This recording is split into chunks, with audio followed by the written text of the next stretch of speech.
Tere tulemast tagasi meie armas Stuudio Pluss podcasti kuulaja.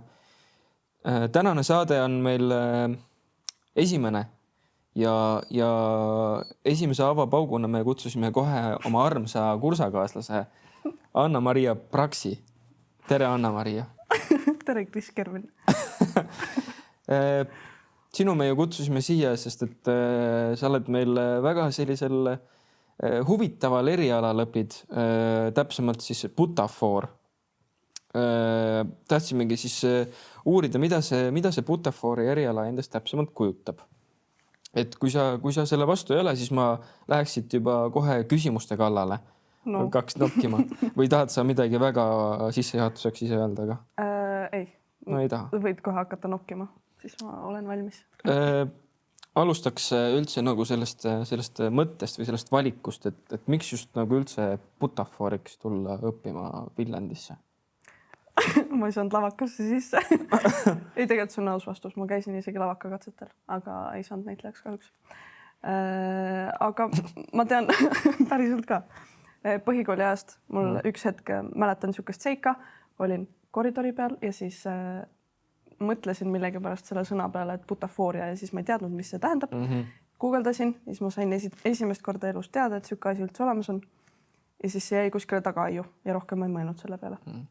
Ja siis, kui ma hakkasin koolide peale mõtlema või kuhu nagu edasi minna õppima, siis mingit kunstivaldkonda tahtsin teha, aga otseselt restaureerimine oli ka pallases üks idee on ju, aga see on siuke ühekordne või hästi pikk protsess ja teed ühte asja hästi pikalt. Aga butafooria tundus väga siuke, et saab lapsepõlve alles hoida ja hästi nagu erinevaid ja uusi asju kogu aeg teha. Ja sellest tuli see valik. Aga lõpuks, kus sa selle Viljandi siis otsisidki netist, et kus õppida butafooriks? Ma vist vaatasin kõike, mida pakutakse ja siis butafoor oli seal olemas õigel ajal, õiges kohas. Nii et. Oot, siis sul läks hästi. Ja Viljand on ainuke koht, kus seda õppida saab. Jah, no võt, tulge Viljandisse. Jah, tulge Viljandisse. No kuidas seni selle õppega siis olnud on, et kui keegi õppeväline inimene satub seda podcasti praegu kuulama, vaatama, et kuidas see õpe siis üles ehitatud või et mis sellised head kogemused ja oskused, mis sa siit oled üldse nagu kaasa haaranud või kas seda teekonda oleks saanud läbida ka ilma selle koolita? Ma arvan, et kõige suurem siuke asi, mis siit koolist saab, on koos tegemine. Et üksinda saab igaüks võib-olla nokid seda küll jah, mingite asjade kallal ja võib-olla tuleks sellega toime, aga see, kuidas enda need teadmised ja võib-olla ka varasemad oskused, kuidas see nagu koos praktikasse panna, kas siis teatri või filmi või millegi näol, siis see on midagi, mida ainult siin ma olen kuidagi saanud praktiseerida ja õppida. Ja. Seda on küll, et meil on kogu see kompott on siin, et meil on ju kõik lavatagused, lavapealsed ja võta ja tee ainult. Jah, see on parim tüvka reklaam praegu. Aga mis projektide raames sina siis ennast kõige rohkem siin nii-öelda siis väljendanud ja või toimetanud oled, et ma olen ise tähele pannud, et sulle väga meeldib filmi teha ja või mis projekte sa nagu isiklikult üldse teed? Isiklikult ma olen enamasti kaasatud inimeste semestrilavastustes või nüüd siis lõputöödes.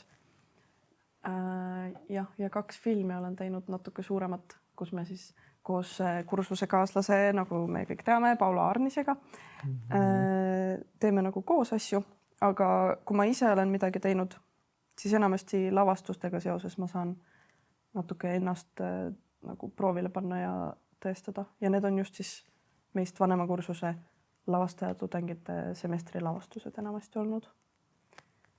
Jah. Okei.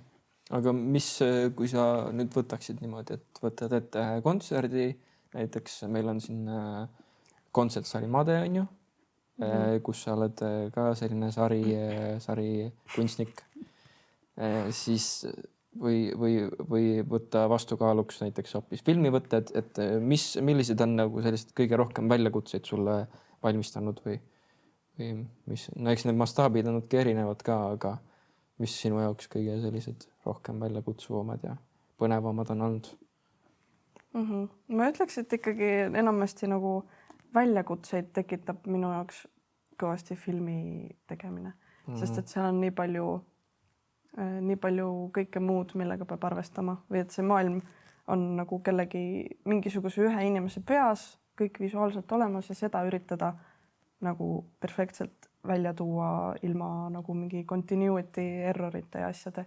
Et see on minu enda aju jaoks hästi väljakutsuv ja nagu seda ma veel ei ole üksi teinud, ma olen seda ainult koos Paulaga teinud. See võib osutuda keerulisemaks nagu üksi tehes, kui ma arvan. Aga samas selle kontserdikujundusega seal on jällegi teistpidi mingisugused väljakutsed. Seal nagu kontserdi puhul me mõtleme ise välja, mida me kujundada tahame ja kuidas tahame.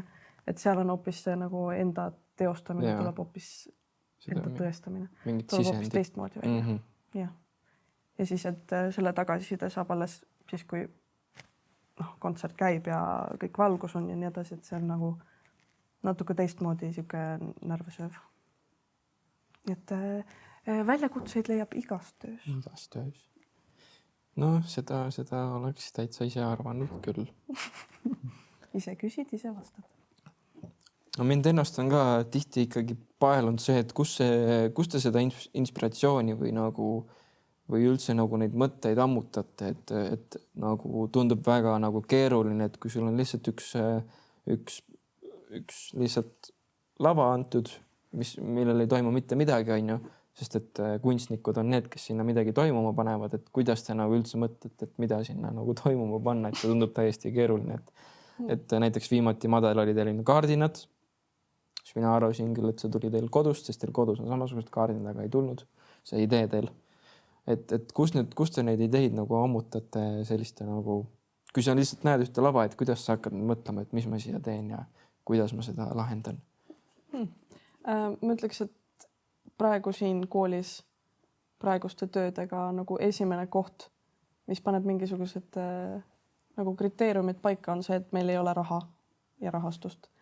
Seega ma pean väga palju mõtlema selle peale, et mida ma saan teha olemasolevaga ja mida on kuskilt võtta. Ja siis järgmine asi on ilmselt mingisugune atmosfäär, mida me tahame luua, mis läheb natuke rohkem nagu stsenograafia alla kui otseselt butafooria töö. Aga et ikkagi see ruumi nagu tunnetuse loomine. Ja võib-olla kui oled siuke inimene, kes palju asju tunneb ka, siis võib-olla teada, et mis asjad mingid tunnet võivad ette või nagu esile kutsuda. Aga kas seda õpetatakse ka koolis? Et kuidas ruumi, et millised on mingid head tavad või head sellised reeglid, kuidas ruumis panna kedagi kuidagi tunnetama? No seda ilmselt õpetataks, kui nagu ise rohkem huvi tunneks või küsiks, aga otseselt nagu meil ei ole tundi olnud sellel teemal nagu atmosfääri teemal. Ilmselt kui stsenograafiat õppida, siis nad tegelevad sellega kõvasti rohkem. Aga võib-olla see on midagi, mis tuleb isiklikust huvist lihtsalt. Aga kas see on ka niimoodi, et kas see lavakujunduse ja selle ruumi loomine käib vahel ka läbi nagu kuidagi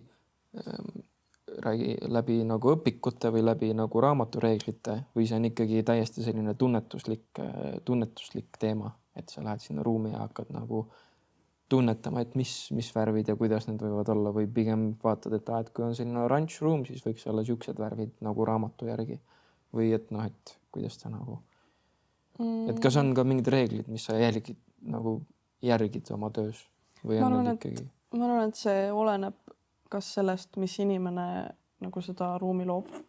Ma ise ei ole ühtegi asja praegu teinud niimoodi, et ma konkreetselt mõtleks nagu mingi värviteooria või asja peale, et kuidas see paneb tundma. Võib-olla see on valgustajate puhul on siuke raamatu järgi rohkem, aga see võib-olla ka oleneb mingisugusest ruumist, kus me asju teeme. Et näiteks, kui mul ongi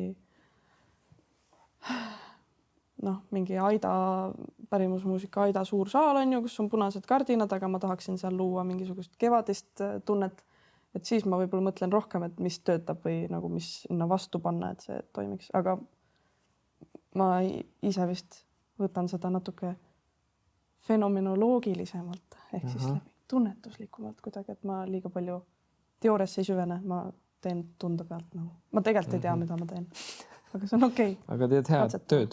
Jah, aitäh. Aga siis räägiks veel põgusalt sinu tulevikuplaanidest, et sa rääkisid, et sulle film väga meeldib ja pakub palju väljakutseid.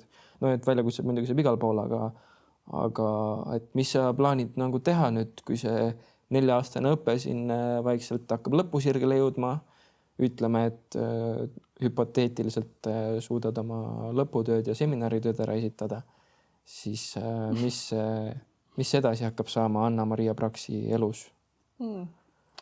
Ma arvan, et teatrisse ma kohe kindlasti ei lähe, sest et teater jääb kaugeks ja noh, filmiga on niimoodi, et kui kaugeks nagu sulle lihtsalt natuke kaugemale võiks jääda alguses. Et kaugemale tulevikku? Jah, kaugemale tulevikku. Filmiga on see, et noh, kui satub mingi projekt, et siis tahaks teha, aga see tõenäosus on väike. Aga samas ma arvan, et ma olen avatud kõigele, mis juhtub. Ja kui mitte midagi ei juhtu, siis ma lähen natuke tegelen elus muude asjadega ja siis teen oma firma. Jah.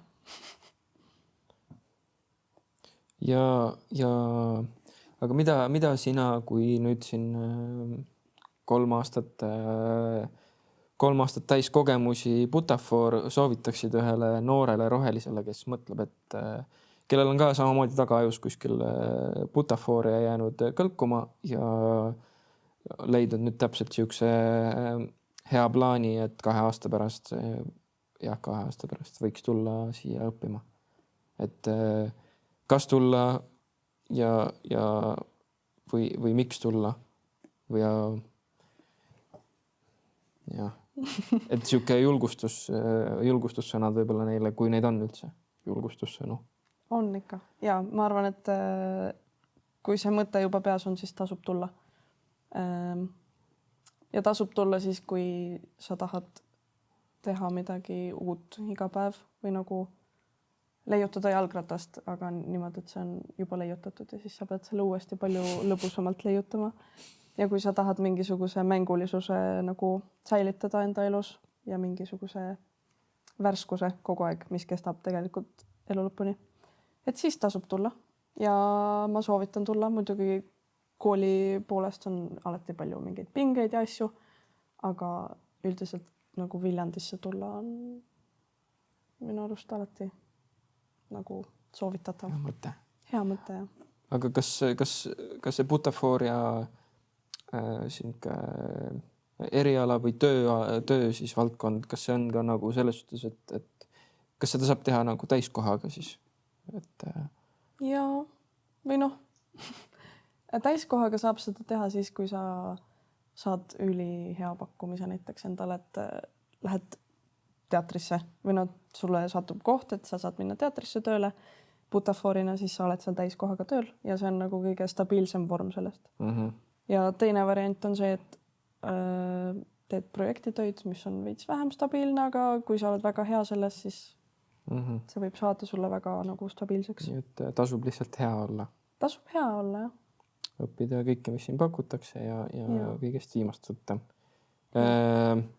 Kas sa tunned, et need projektid, mis sa oled teinud, et kumb nagu kaalub rohkem üle selle õpi, ma ei tea, summaarumi siis, et nagu õpitu, et kas see, mis sa siin koolis tunnis käid kuskil loengus ainetes, saad oma erialaseid tunde või see, et sa pead nüüd Made kontserdile tegema mingi järjekordse uue vapustava lavakujunduse.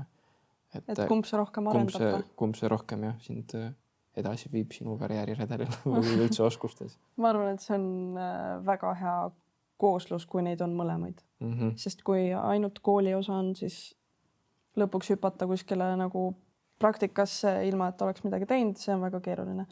Aga praegu ma saan harjutada nagu enda asjade mõtestamist ja asjade nagu hästi tegemist, läbimõeldult tegemist nagu koolis, kus on üliokei failida ka või et asjad lähevad valesti, aga ma saan katsetada kogu aeg. Nii et nagu ma ütleks, et see, et ma saan mõlemat asja teha korraga, nii kooli kui suvalisi praktikaid, see on see, mis nagu mind ilmselt mu karjääriredelil edasi arendab. Pluss see ju toob sulle kõvasti portfooliot ka. Täpselt. Millega siis pärast oma oskusi ja töid teistele show off ida. Täpselt nii. Aga olgu, tõmbame siit oma väikse kiire reportaaži intervjuuga otsad kokku. See oli Stuudio Plussi esimene podcast